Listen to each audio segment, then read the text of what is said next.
How soon after a workout should you have protein for muscle recovery? Yeah, that's a much discussed issue in my house. And is chocolate milk the perfect, cost-effective recovery drink? No, they discuss it. So in her practice as one of Canada's best-known registered dietitians, Leslie Beck is constantly confronting sport nutrition myths. And so she suggested doing an entire episode that answers those questions definitively and based on the latest science with help from the perfect person, Professor Stuart Phillips of McMaster.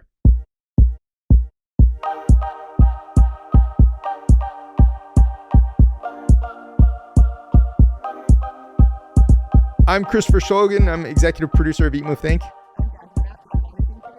Before we get to Stuart Phillips, let's talk a little bit more about Leslie. So in addition to her role as the Director of Food and Nutrition at Medcan, Leslie also is the Globe and Mail's nutrition columnist and the chair of the Dieticians of Canada. Her partner in this episode is somebody we really love. Professor Stuart Phillips is a Tier 1 Canada Research Chair and kinesiology professor at McMaster University, whose lab has conducted pioneering studies in all sorts of sport nutrition topics. All right, let's get to it. So hi, Stu. Welcome back to the show. We last spoke, I believe it was in August 2020 for episode 28. I think we called it the best protein explainer ever or something like that. But I will tell you, it became one of our most listened to episodes. So that's awesome. Obviously, protein, sports nutrition is very popular. So how have you been? I've been well, thanks. Yeah, well, you know, pandemic well. I first world problems, I think. But good to be back seeing people in person. How about yourself? Yeah, more clients are starting to come in person, which is nice. And that's for sure. Slow, though. I think a lot of people really do like this new virtual world. It's pretty convenient for people as well. So I understand you were in England last week at some major physiology conference. Any big takeaways you brought back with you? So first off, it was the first in-person conference I'd been to in 2 years. Over 2 years. And so that was great. It was great to see people. It's a conference called the Biomedical Basis of Elite Performance. And so it only happens every 3 years, actually. So it's a pretty rare meeting to go to. Always great speakers.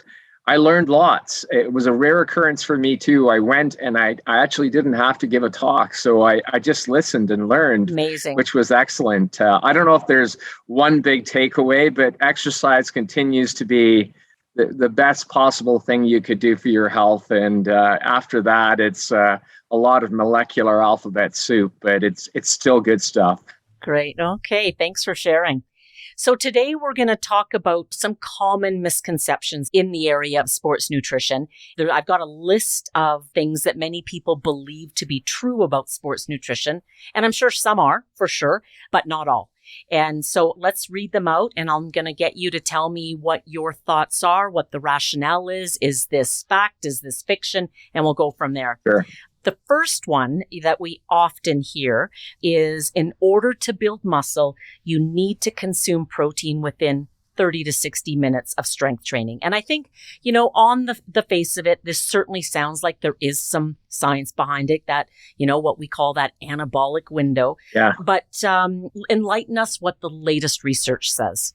Yeah, I mean, I think historically, a lot of I would call it science around the anabolic window was really generated when we focused on the replenishment of muscle glycogen, and so providing carbohydrate in that immediate post-exercise window, which people said, you know, that's when your muscle's sensitive to insulin and glycogen will be replenished. And there was a similar train of thought then with respect to the provision of protein. I think now we realize that glycogen can be replenished over a longer period of time if you just take the right amount of carbohydrate. And the story with protein is not quite as intimately linked to glycogen as we once thought. So I've heard one group at least refer to it as, instead of the anabolic window, it's the anabolic garage door. In other words, it's wide and it's open for a long period of time. Work that we've done suggests that your muscles are sensitive to the effects of protein for upwards of even 48 hours. So 48 hours, okay. Yeah, so it's sort of, there's really no need for that immediate 30 to 60 minute replenishment with protein. Pragmatically, I suppose if you're, a high-end athlete, or you're doing 2-a-days, or you're in a really tight schedule and like the playoffs or something, then maybe that's a big time to get things done. But the bottom line is for mere mortals, it's not that big a deal. Okay, but that is dependent on, you need to be getting the right amount of protein in that 24-hour or 48-hour window. You need to be meeting your daily protein requirements for the exercise you're doing. That's important. Absolutely. In recovery from exercise, I talk to athletes about 3 hours, rehydration being the most important, refueling being number 2, get the glycogen back in the muscle, and repair, i.e. the protein, being sort of number 3, because you can actually do it at later times. But yes, trying to hit those daily targets is still key. And I think, again, when it comes to building muscle, there's a misconception out there that you need a lot of protein to do it. But I think you were an author on a 2018 review of trials that found that there was actually a sweet spot in terms of how much protein you need each day to build muscle. And going beyond that didn't really do anything else. Can you talk about that? Yeah. I'll be honest, I think my lab and our data have probably contributed to some of the overhyped nature of what it is that protein can do. So I share some guilt in promoting the notion, at least, that, some protein is good, more protein is better, and more than more is betterer. So I don't know if it's a hard number, but we generally find that twice the RDA, so 2 times the 0.8 grams of protein per kilo per day, or 1.6, tends to be the spot at which, if you're ingesting more protein, and you can certainly ingest more and your body can digest it, that's not the rate limiting step. It's what your body does with the protein once you've ingested it. And so somewhere around 1.6, it really begins to flatten off, like the returns diminish in terms of gains in muscle. It might be as high as 2.2, but then the confidence interval also extends in the opposite direction, and it could be as low as 1 gram per kilo. So, the midpoint there is 1.6. And we just sort of redid that meta-analysis again this year, just published it about a month ago, and came up with pretty much the same numbers. So it's a number that keeps coming back. And to us, that's kind of that sweet spot that you spoke about. So bottom line then, for our listeners out there, if you are doing the work to build muscle in the first place, the resistance training that you need to do, consuming 1.6 grams of protein for every kilogram you weigh each day, or 0.73 grams for every pound you weigh, can help you increase muscle strength. And really, for many people, depending on what you weigh, that is an amount that you can get through diet each day. You don't have to be... Absolutely. Like the diet first approach. And I think that that's one of the things that most people, they sort of say, well, where do supplements fit into this? And my answer is always with supplements is that they're convenient, right? Mm-hmm. They can take the place of food, but it's always, if you can do it, a food first approach. Most young men, when we analyze their diets, are getting at least 1.5, 1.6. No question about that. Some populations a little bit lower. Older people tend to be lower. So, we have to do some education with them. But most people, you can hit that without too much trouble, I think. Back to the supplement question. And this is, recently I've actually had a couple of clients ask me this who are working out and trying to build muscle. The whole notion that if you really want to build muscle, it's super helpful to have a protein shake from casein protein before bed. Oh, yeah. Yeah. What's your take? Yeah. So full disclosure, probably 2 labs in the world. One, my good friend and colleague, Luc Van Loon, he's at the University of Maastricht over in the Netherlands, and a fellow named Mike Ormsby, who is down at Florida State, have really built this entire literature around pre-bed or pre-sleep protein. I think if you got Luke to admit it, he would say that he did some experiments with cows and made some pretty fancy labeled milk, and cows produce more casein protein than they do whey protein. So he used it in a bunch of studies. I'm not so sure that it's the protein type that's important, although it seems very intrinsic that whey protein, which is rapidly digested, is not the best source of protein, particularly when you're going to go to sleep, and that the casein protein, which is slowly digested, is the one that matters. I always point out to people that protein does have an effect in muscle building, but the effect's not big. Most of the effect comes from just lifting the weights. So the type of protein, now you're getting down into some very granular details, and I don't think that casein per se is superior to one protein or another, but certainly a later night protein feed does appear to have an effect in some people. Maybe the more active and heavier you're working out, it might have more of an effect. But again, mere mortals, I'm not so sure. If you eat at dinner at 8 o'clock, I'm not sure you need to sneak in another protein snack, and that it be casein, I'm not convinced. Yeah, and my reading is what seems to matter most for most people is just making sure that you consume the protein you need over the course of the day. Yeah. Whether or not taking some of that protein right before bed as casein will make a difference. Okay. Absolutely. Yeah. There's something else I want you to speak to out there, and I've read this in some of the muscle building magazines, etc. The notion that eating too much protein causes your kidneys to fail. That's certainly out there. Yeah. Tell me what the research shows. Yeah, this is an old thesis and or hypothesis or concept, call it whatever you want. And I stress that when I say this to people is that it was a nephrologist, a guy named Brenner, probably about 1960s, 1970s, began to do some experiments, mostly in rats to start out with, and showed that when you feed these rats a high amount of protein, is that the functional units in their kidneys, nephrons, begin to die. And these rats would begin to develop failure. And sometimes people, for some reason, I don't really understand, they also talk about the liver, but it's not involved in this whole process. But so fast forward, obviously 50, 60 years now. And I think the main point is that when you do the systematic literature reviews and you look for evidence of that effect happening in humans, and we've been involved in one of these so-called meta-analyses, there's no evidence to show that protein causes kidney failure. And other groups have looked at even observational data, which is, it's not an experiment. It's just saying, do people with higher protein intakes have a higher incidence of, renal failure or kidney damage or anything else like that? And there's no data that shows an association between those two things. And I think the really important part is, you can say, oh, well, that's the literature's biased. Phillips is supported by big protein and everything. But even the World Health Organization and the Institute of Medicine that set the dietary reference intakes agree that there's no relationship between protein and renal function. Right.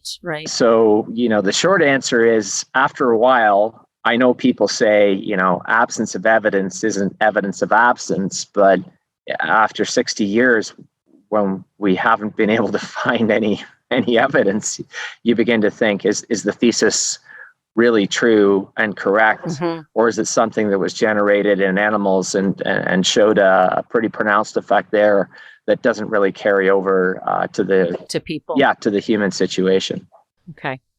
While we're on the topic of gaining muscle, I want to talk a little bit about plant versus animal protein. So if your goal is to build muscle, and let's say you are eating a plant-based, a vegan diet, so all your protein is from plants, is it important to eat more protein to build muscle than someone who is not eating a vegetarian diet, let's say? Yeah, that's a really topical question these days. And I mean, both you and I would realize that we're sort of in a unique position in Canada with a food guide that's very plant focused, very plant oriented. So a lot of people are switching. They're eating more plant-based foods. Some people have gone wholesale, and it's a vegan diet. So I think there are two fundamental things that you need to take away. First of which is that It's a biological reality. It's just the way the proteins are made, that animal proteins are more digestible and are higher quality. In other words, they have more of the essential amino acid building blocks that we need to build muscle. Having said that, my view on a lot of this has changed. And, and people say, oh, what are you talking about? And I'm like, well, I'm still a scientist, right? So, we say one thing and then we get more evidence and we modify and we modify. It's never an absolute answer. 10 years ago, I'd have told you that it would be a big deal and that people who are on plant-based diets need to eat more protein. It's an absolute necessity. 5 years ago, I'd be like, oh, I'm not so sure. Now I'm beginning to think that if you're pretty judicious about how you plan your diet, that you can probably eat on a gram for gram basis about the same amount of plant protein as animal protein, and you would be fine from a muscle building perspective. I see. And I had the good fortune of collaborating with some Brazilian scientists who got everybody in two groups. One that was a vegan group, so they were consuming soy protein as their supplemental source, and one that were omnivores. Once you get both groups up to about that 1.6 and you resistance train them, there's no difference between the two groups. They gain strength to the same degree, they gain the same amount of muscle. So on a gram to gram basis, it really doesn't have that big effect. People then sort of say, well, what if it's lower? And I suppose, it might have an effect, but again, it's much smaller than I once would have said that it is. And, right. And plus, you and I both know there's a lot more choice now in plant-based protein products that are nutritionally treated and made to be much more digestible than 10 years ago, where it was all legumes and soy and that's right. Now Beyond Meat, et cetera, has changed the landscape. And so it's a little bit of a different answer now than you would have gotten 10 years ago, for sure. And perhaps for people who aren't aiming to build muscle, who don't have higher protein intake, I've read that compared to just if you're a sedentary person and you're not a non-vegetarian, you need 0.8 grams of protein for every kilogram you weigh every day, as you said earlier. Right. And I've read that if you're plant-based, maybe up that by 10% to account for some of the things that you had said in terms of being less digestible, et cetera. Yeah, which is a small amount, right? It's 0.08 at the most. So it's not a lot. On a daily basis, it's it's like sort of 10 or 15 grams of protein, it's pretty trivial. I think you can be a vegan and you can be a very conscientious vegan and you plan your diet well, you match your grains and legumes, et cetera, and you're good. No problem at all. But you can still also, just eat white bread and drink a Diet Coke and be a vegan. And that's just still not a very good way to eat no matter what, right? So let's move on to endurance workouts right now. Whether you're training for a marathon, a half marathon, a triathlon, you read and you hear that to recover after a race or a training session, it's important to eat foods with a carbohydrate to protein ratio of 4:1. Can you talk to this recommendation? Is that true? Yeah, that's another old one, sort of tied into the anabolic window concept. And the short answer is it's not true. There's probably lots of ratios of protein to carbohydrate that work and do just fine. I think most of that work comes from an older story around replenishing glycogen rather than replenishing protein. And that would be a sort of an optimal ratio to get if you weren't consuming adequate carbohydrate. But it's a pretty nuanced sort of thing. And let's put it this way, is that no other ratios have been systematically tested, but that 4:1 was kind of that was just a cool ratio, and it turned out and it looked great. And a lot of noise was made around that. But no, I think that it's still pretty generic. 3 hours work, rehydrate, refuel, repair, right. Get the carbs, get the protein, get some fluid, and you're good to go.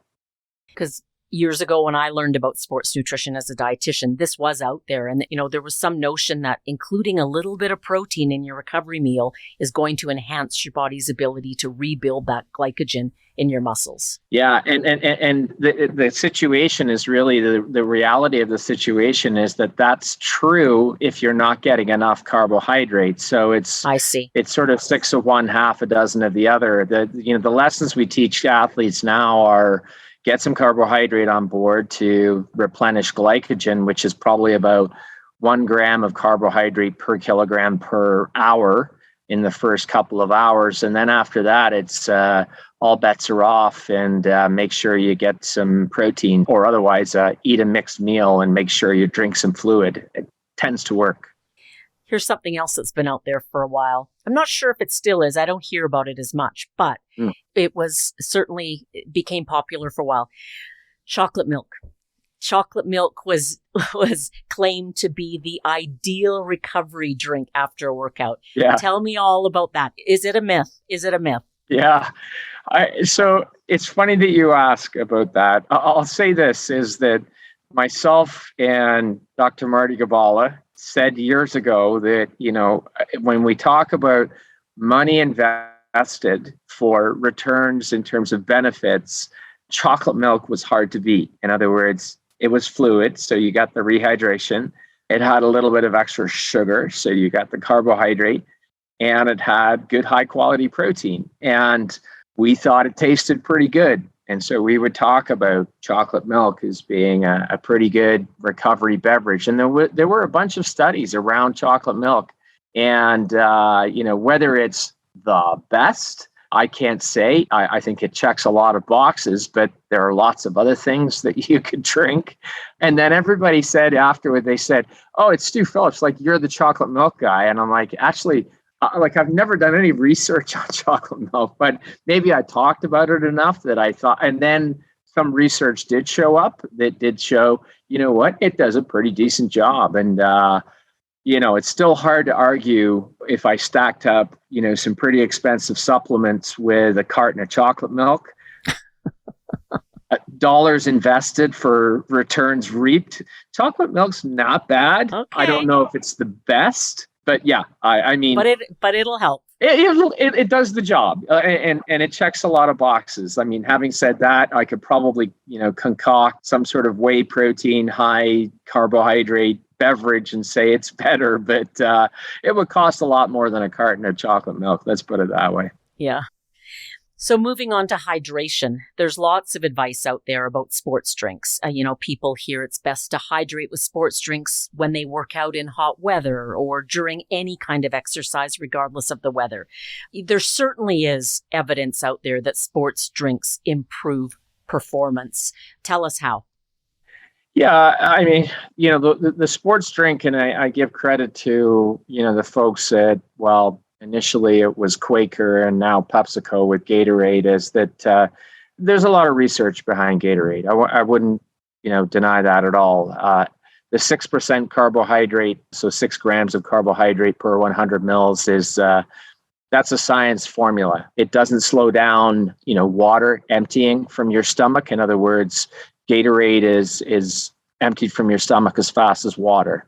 Once the carbohydrate content gets a little bit higher, even as high as Powerade, your stomach emptying rate starts to slow down. So it is formulated with that in mind. It does contain sodium, which is something we lose in sweat. So it's not an idle concoction, if you want to call it that.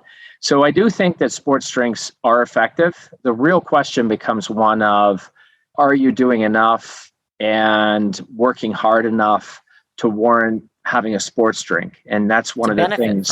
Yeah. And I think that's one of the things that, if you're, the Toronto Raptors running up and down the court and you see how much those guys sweat, or the Toronto Maple Leafs, then sports drinks definitely benefit those guys. No question about it. If you're just somebody out for a run, water is going to do the job from a hydration standpoint. At some point, you're going to want to get the carbohydrates back. And then the sodium or the salt is, not to be trite, but is to say, eat a handful of pretzels and drink some water and let your kidneys sort it out. But, so Are sports drinks necessary? No, by no means. Are sports drinks advantageous? In some circumstances, I would say yes, particularly if you're racing or trying to, compete. There are plenty of circumstances where head-to-head against water, sports drinks have shown no difference. There are lots of circumstances where sports drinks outperform water. What there aren't are studies where sports drinks deleteriously affect performance, for example. So it's either a neutral effect or a win. Mm-hmm. So from that standpoint, you got to make the choice. And again, the older I get, the less I compete, although it's with myself. And I worry less about drinking sports drinks and more about just getting enough fluid in. And that's usually water. And for people that are out there training now for their May marathon, we've always said if you're going out there doing something like that, whether it's cycling or running for longer than an hour, then you could benefit from consuming a sports drink. Yeah, I think an hour is sort of the threshold where I think you begin to see some dividends coming back. As with a lot of things, particularly having done a few marathons in my life, and I know people who know me go, "You ran marathons?" In a former life, I used to do that. I always say to people that try and find out what the sports drink that the race is using. Mm-hmm. And if you're going to ingest that as part of your race plan, then try and ingest it and get used to drinking it from water or aid stations that maybe it's just a thing that you carry in your training. So don't do something on the day of the marathon that you haven't done and tried in training, because sports drinks, some people don't like them. They upset people's stomachs, and they deal with water, much more effectively. But if you're out there for an hour or more, sports drinks, not a bad idea. No, that's great advice in terms of use nutrition as part of your training as opposed to trying new things on race day. So while we're talking about hydration, let's talk a little bit about muscle cramps then. And we read that muscle cramps, they're always caused by being dehydrated. Is that fact or fiction? Yeah, so I'd love to be able to give you a great answer on this. And I'm not, an electrolyte balance muscle cramp person, but everything that I've read suggests that we still really don't understand why it is that muscles cramp. It's certainly true that the hotter the weather, so presumably the greater the degree of dehydration, the greater risk of muscle cramping that you have. And, long protracted, tennis matches, for example, in the heat of the summer, 5 hours plus, those guys, as much as they might drink, or the women, they're fighting muscle cramps a lot of the time. And some people are much more susceptible to it than others. And I wish I could give you a great answer as to why. It certainly does appear to be that it's ionically driven. So sodium, potassium, maybe it's magnesium, maybe, lots of other things. There are some compounds that are supposed to help, but I think they're fairly limited in what they can do. But yes, dehydration contributes. Yes, it tends to be worse in the heat and the more prolonged the event. What causes it?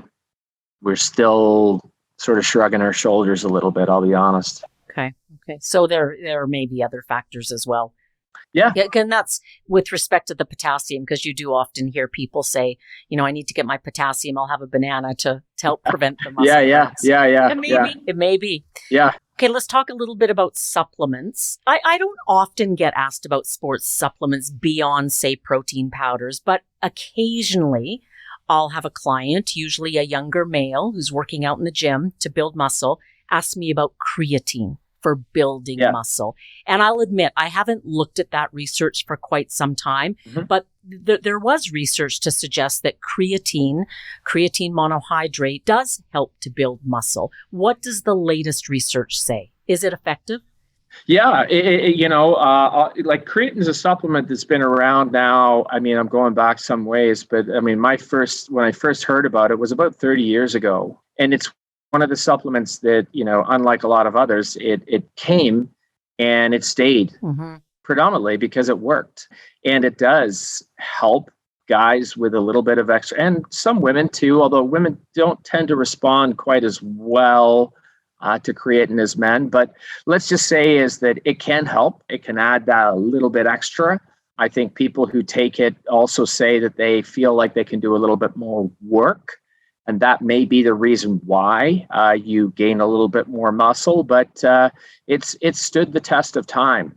It's also stood the test of time from the perspective of safety. So after 30 years of having a supplement out there, you would think that if there are multiple reports of people with muscle cramps or all kinds of things which have been attributed to creatine, for example, you occasionally hear reports. And I think my takeaway is that if you give enough people, an aspirin or Tylenol, you're going to find somebody that responds adversely. So it's not unusual to think that the creatine would be the same. So, the first comment would be is that it is safe. It has been proven.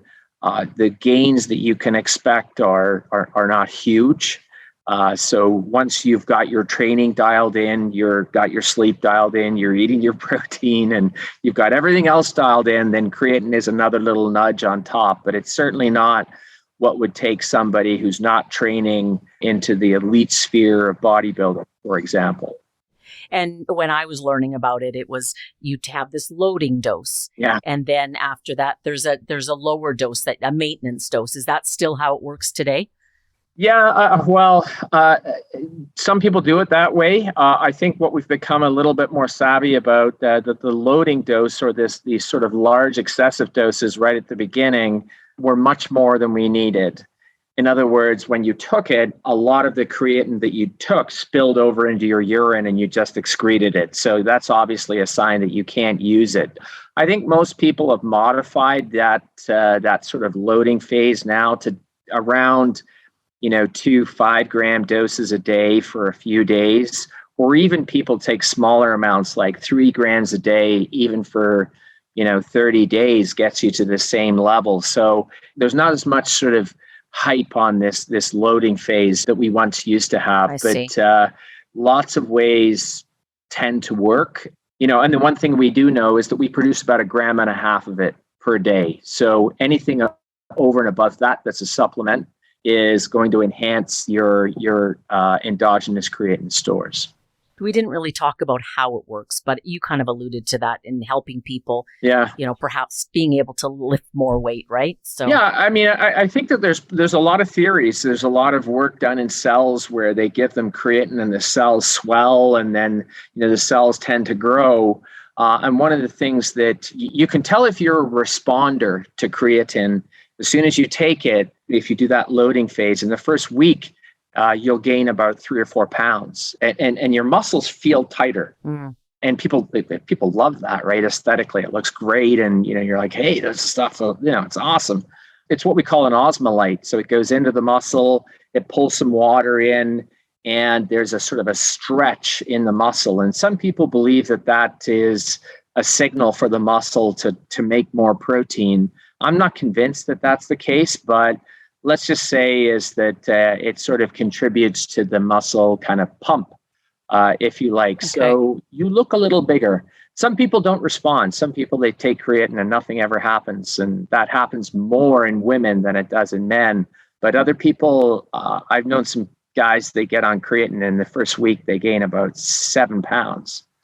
That was just astonishing, right? It's all lot. It's all water, right? It's all water, but it's water retained within their muscles, so they look bigger, and it's noticeable. But most gains are in the range of about 2 to 3 pounds. So let's talk about caffeine. Many people use it as an ergogenic aid to help them enhance performance. Does it really work? Hands down, if you want to ever compare whatever new supplement comes out on the market, compare it to caffeine, because caffeine works. It works best or better maybe as pure caffeine. So, if you're getting it in Red Bull or Monster or windows, tablets, or wake ups, call it whatever you want.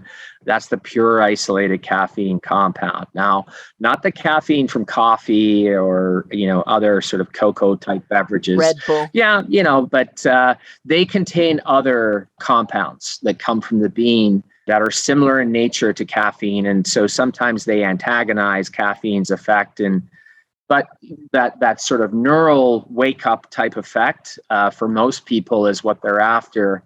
But the muscle effect as well is pretty specific to the caffeine compound itself. And yeah, it works. And in varying doses, varying regimes, varying sports to varying degrees to, whether you're a responder or non-responder to caffeine, it's a pretty reproducible effect. So it gets the A+ grade in terms of ergogenic performance enhancing supplements that are out there. And many of us are aware of its, ability to increase our mental alertness. You had mentioned It also impacts our muscles. What does it do to our muscles? Yeah, well, so we used to think for a long time what it did was increase your muscles' capacity to be able to burn fat as a fuel, but we now think it pushes on a specific receptor in our muscle that actually allows the muscle to generate a little bit more force and for longer. So it's a sort of an anti-fatigue type mechanism as opposed to a substrate shifting mechanism. Got it. So the mental alertness is always, depending on the sport, you're looking for that too. And then the muscle effect is just sort of an add-along bonus, but it's potent and it works and in lots of different forms. So, like I said, if there's something new that says, oh, we're going to increase your endurance, I'm like, well, compare it to caffeine, because if it can beat caffeine, then it's pretty good. And how much caffeine are we talking about? Yeah, so this has undergone there's a lot of dose response studies with caffeine. The highest doses I've seen are sort of 9 milligrams per kilo. So to give people out there some perspective, I weigh 90 kilos. So that would be 800 milligrams of caffeine, which is... It's a number of cups of coffee. Yeah, so a large, like a tall or a large coffee from Tim Hortons might have about 150 milligrams. So it's a lot of coffee or a lot of caffeine. And that just kind of blows most people's, heads off. It's definitely not necessary. Most doses now get down to as low as about between 1 to 3 milligrams per kilo. So, that is a Red Bull type dose of caffeine or something like that, or, a large Tim Hortons or something like that. Something like that. Okay. Yeah, which is, I think that's reasonable. The prevalence now of caffeine is just so much greater than it ever was. And so there's a caveat with caffeine from coffee, which I think is, much more well researched and known, as opposed to caffeine pure and simple that's in a 5-hour energy shot or a Red Bull or something like that, that's pharma grade caffeine. Right. And so when people talk about Red Bull, they go, oh, it's just a cup of coffee. I'm like, it's not.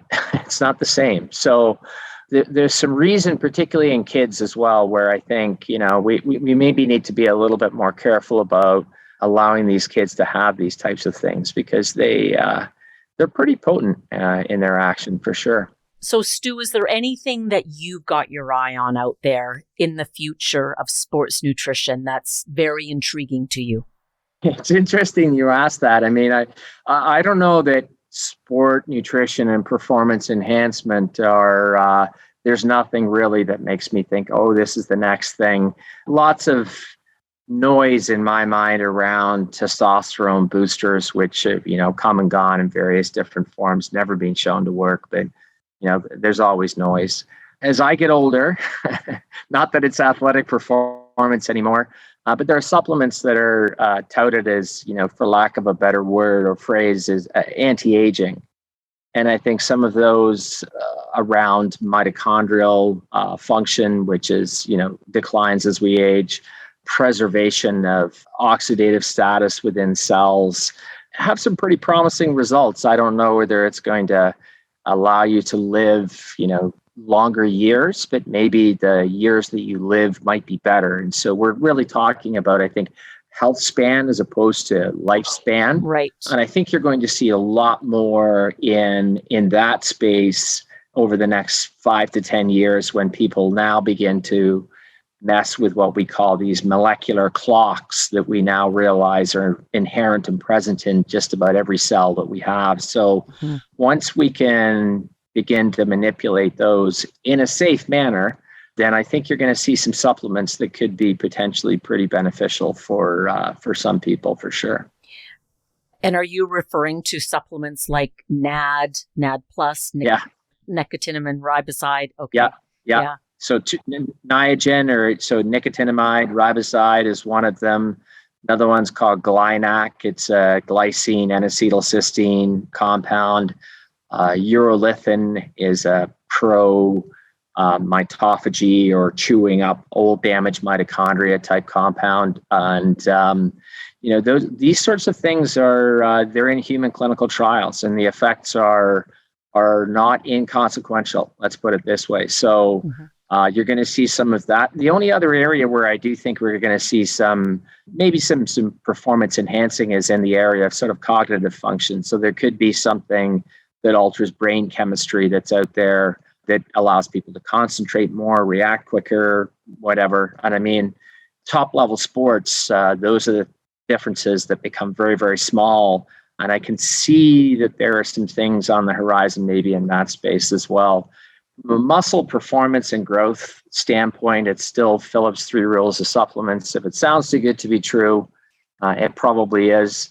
If it is too good to be true, it's probably banned. And number 3 is there are very few exceptions to rules number 1 and 2. But Well, on that note, thank you so much for being with us today, Stu.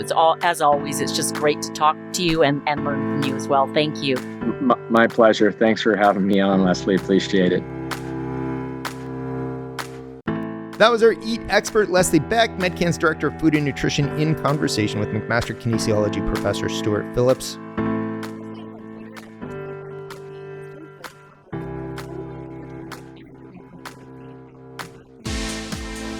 MACKINPROF. Did you know that Eat Move Think is also on YouTube? Just go to YouTube and search for Medcan to find the channel, where we also post episodes every Monday in addition to our presence on all your other favorite podcast platforms.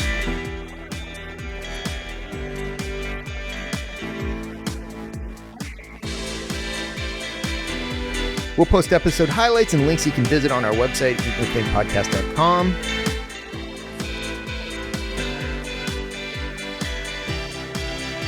Eat Move Think is produced by Ghost Bureau with Jasmine Ratch, Christopher Shulgin, Andrew Imax, and Chantal Gertz.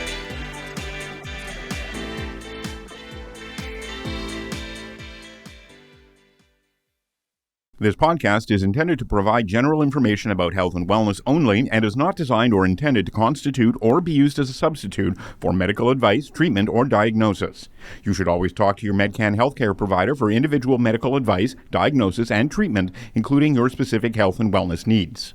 This podcast is based on the information available at the time of preparation and is only accurate and current as of that date. Source information and recommendations are subject to change based on scientific evidence as it evolves over time. Medcan is not responsible for future changes or updates to the information and recommendations and assumes no obligation to update based on future developments. Reference to or mention of specific treatments or therapies does not constitute or imply a recommendation or endorsement. The links provided within the associated document are to assist the reader with the specific information highlighted. Any third-party links are not endorsed by Medcan.